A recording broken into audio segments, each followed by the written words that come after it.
Hey everyone, it's Mike from RV Maniacs. Today I'm going to show you how I installed my LED light strip underneath my awning. Hope you enjoy it.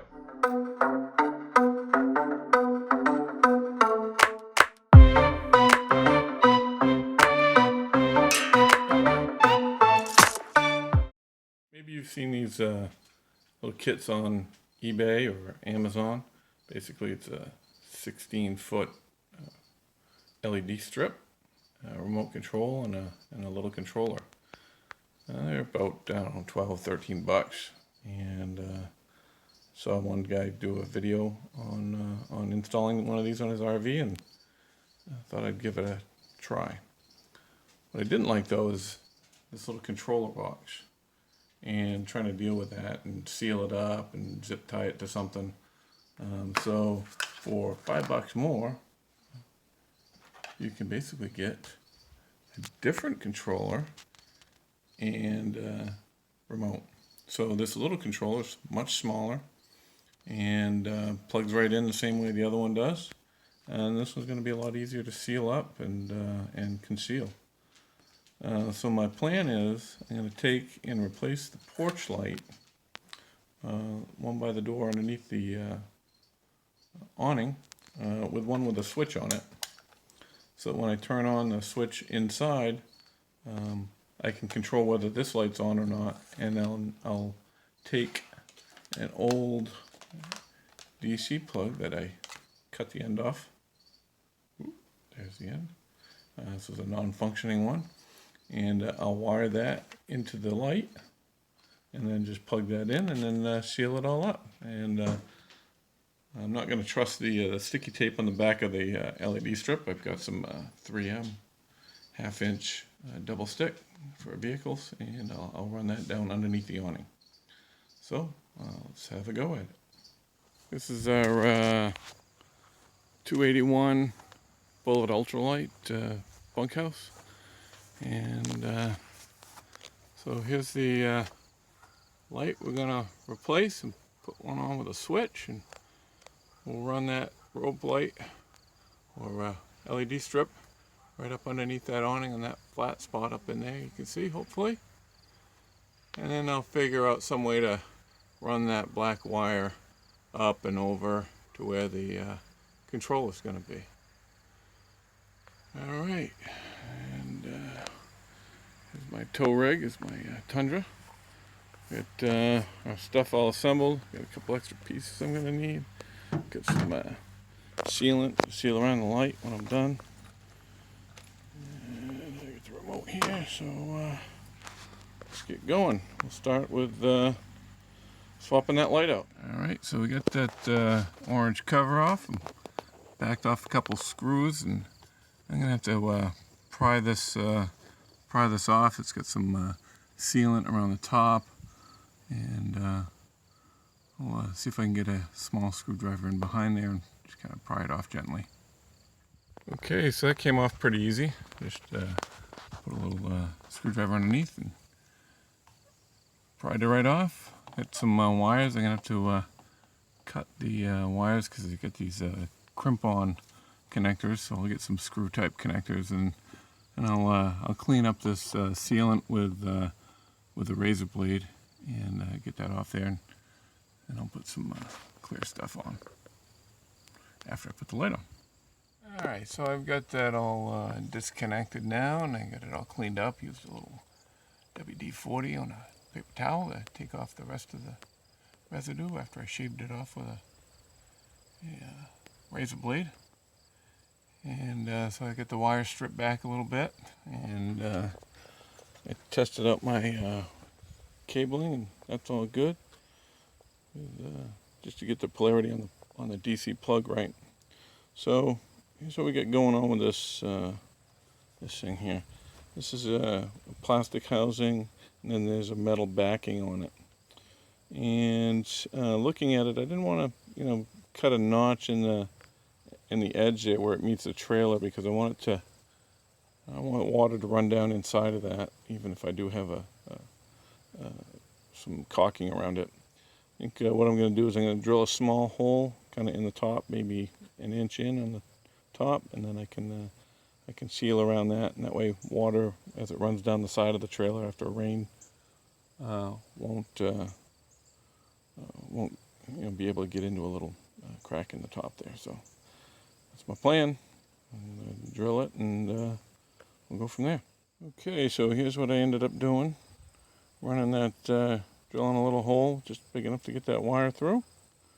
And then I ran it in and ran it through that rubber grommet along with the other two wires. A little bit of a tight fit, so I used some black tape and tape the wires together and use the other two to pull that one through. So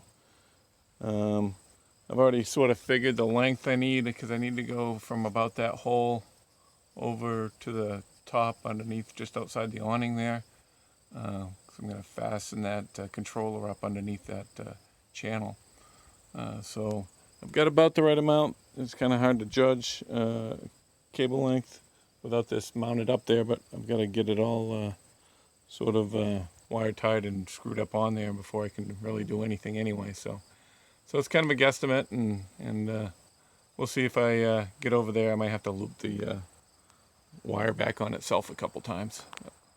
All right, so before we get the light all put on, I got some wire nuts on there. I got all the wires tied together, the white to white to the one white wire on the DC strip. There's a kind of like a white dashed line on one side there, and then black to green. So we'll I've turned on the switch on the wall unit there for the outside light, and go ahead and test it out. And there we go, we have light. I'll turn that off, and we'll make sure our porch light's working okay. Looking good. Okay, let's get that thing. I'm going to put some black tape on the wire nuts just to prevent them from backing off any, and we'll shove that back in the hole and get the porch light screwed on and sealed up. So we got everything in place now. Put a little sealant around the hole where the wires go in, and put a little bit more on the screw holes, and we'll take this DAP clear flexible sealant and go all the way around the edge of that light, and then I'll do the little hole where I put the cable through. All right, so now I'm going to take some of that DAP sealant stuff, and I'm just going to seal up around that hole, and I'm going to seal that connection all together so it won't come apart. And then I'll get that strip of 3M tape up underneath the channel. I get that all cleaned up and got the main morning dew all off of that, so it's looking good. And we'll be ready to stick those lights up there. Alright, so you can see we got that 3M tape up there. Still got the backer on it. We'll pull that backer off and start to put the rope lights up. I left a little bit there at the beginning. I'm going to use some more of that tape to hold the controller up there and the wires up, but we'll leave that for now and come back to that. Alright, so I've started to get that strip up there and peeling the backing off it as I go. We'll get that finished up. I'm going to have to fix that bracket, Peter, wait. That's bugging me. Okay, so the way these strips work, they have these little copper pads every so often that go straight across. They have a little scissor mark on them, and you basically get the lights to the length you want, and then you cut them off at one of those copper things, and you probably, I don't know if you can see in the end of that sucker, but it's all gel coat, so you don't have to worry about sealing it up or anything like that. So now we got our lights all run, and I'm on them towards the front of that channel. There's still some sticky tape there. So what I'm going to do is I'm going to take that black wire, run it on that sticky tape, and I'll just run it straight up from the light and attach it to the side of the trailer somehow. Maybe I'll get some white tape or something like that to make it look decent so we don't see a black piece going up there, or maybe I'll paint it or something. I don't know. I'll figure something out. Alright, let's get that light up there, and then we'll get the controller fastened up there, and we should be good to go. Alright, so I get that wire running. So you can see it. Kind of hard to see. Sorry for the focus. So it's run up there, and now I've got about the right amount left here. So I have to sort out how to get this mounted up there. The only thing I got to look out for is that little black thing on the end of the control. That's an infrared. It's an infrared sensor for the remote. So I have to make sure that that can be seen by the remote, or that can see the remote properly. So I'm gonna have to flip this over and mount it with that side up there, and or maybe I'll double it back like that or something like that. So here's a finished product.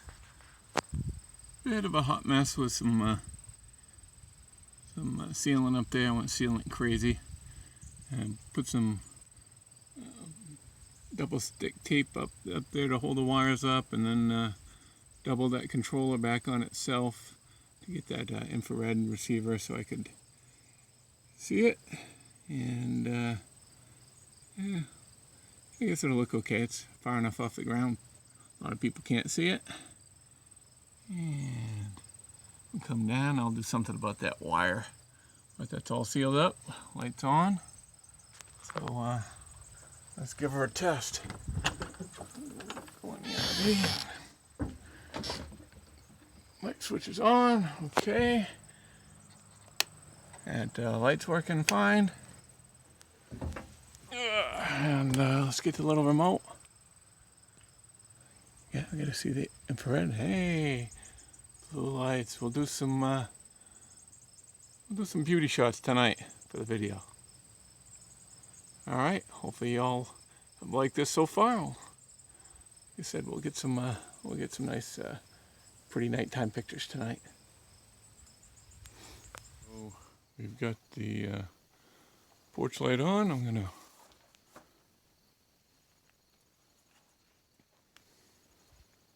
turn on my strip, and now I can turn this light off. And there we have the beauty shot.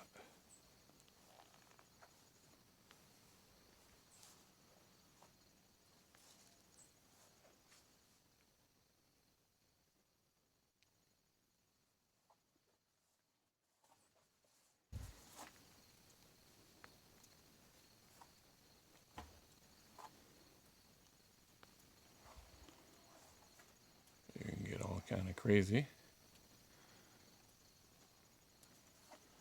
I kind of like the fading. It just cycles through a bunch of different colors here.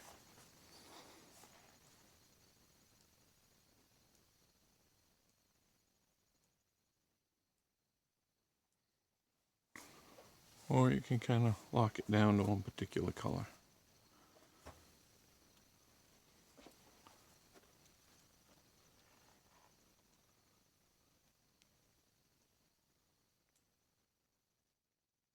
So that's the LED strip light project.